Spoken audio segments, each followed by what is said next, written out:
Konflik bersenjata di Papua kembali memanas sepanjang tahun 2025 dengan eskalasi kekerasan yang signifikan di beberapa wilayah seperti Intan Jaya, Yahukimo, dan Papua Pegunungan.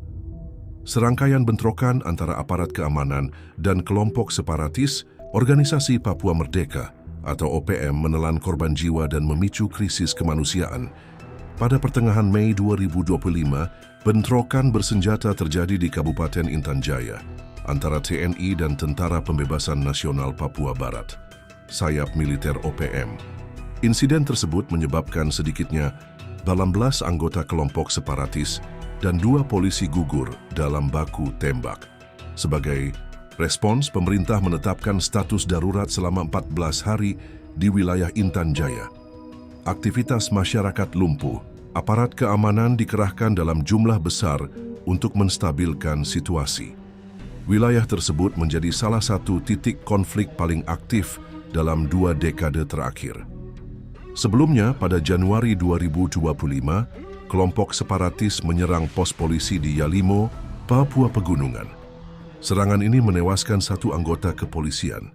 Ini merupakan insiden pertama yang tercatat pada awal tahun dan menandai pola kekerasan yang terus meningkat. Tidak hanya aparat keamanan yang menjadi sasaran, warga sipil juga ikut terdampak. Pada April 2025, 11 penambang emas dilaporkan tewas dalam serangan kelompok separatis di distrik Seradala, Kabupaten Yahukimo. Kelompok TPNPB OPM mengklaim para korban adalah anggota militer yang menyamar. Namun pihak berwenang menegaskan bahwa mereka adalah warga sipil yang bekerja di area tambang rakyat. Kekerasan ini menambah daftar panjang korban sipil dalam konflik Papua yang telah berlangsung selama puluhan tahun. Data dari Human Rights Monitor mencatat bahwa hingga April 2025, lebih dari 86.000 warga Papua telah mengungsi dari kampung halaman mereka akibat konflik bersenjata. Anak-anak pengungsi menghadapi kondisi sulit. Akses terhadap pendidikan, layanan kesehatan, dan kebutuhan dasar lainnya terganggu.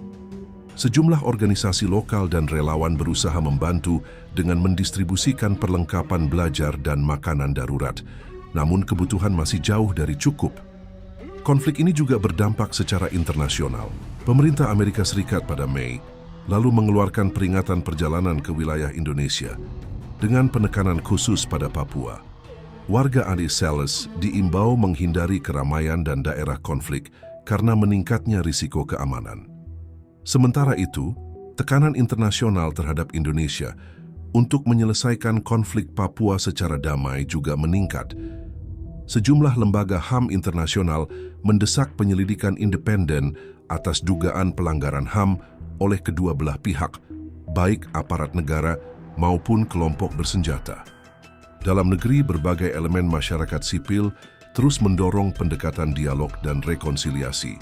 Aksi-aksi damai dari mahasiswa Papua di berbagai kota seperti Bandung, Yogyakarta, dan Jakarta menuntut penghentian kekerasan dan perlindungan terhadap rakyat sipil. Pemerintah pusat saat ini tengah mengkaji opsi pemberian amnesti bagi tahanan politik Papua, termasuk mantan anggota kelompok separatis, sebagai bagian dari strategi penyelesaian non-militer.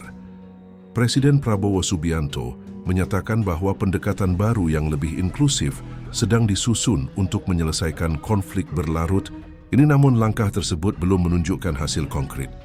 Di lapangan, operasi militer seperti Operasi Damai Kartens masih terus berlangsung.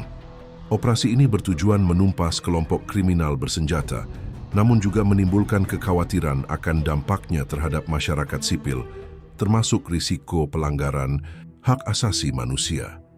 Sejumlah pengamat militer menilai bahwa konflik di Papua tidak akan terselesaikan hanya dengan kekuatan senjata. Solusi jangka panjang harus melibatkan penyelesaian akar masalah, termasuk isu diskriminasi, pembangunan yang timpang, dan tuntutan otonomi yang lebih luas.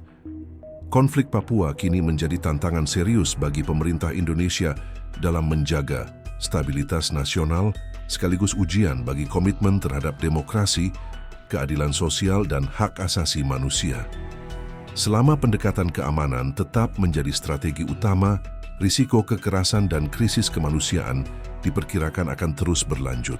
Dunia kini menyoroti Papua bukan hanya sebagai daerah konflik, tetapi sebagai penentu wajah Indonesia di mata komunitas internasional.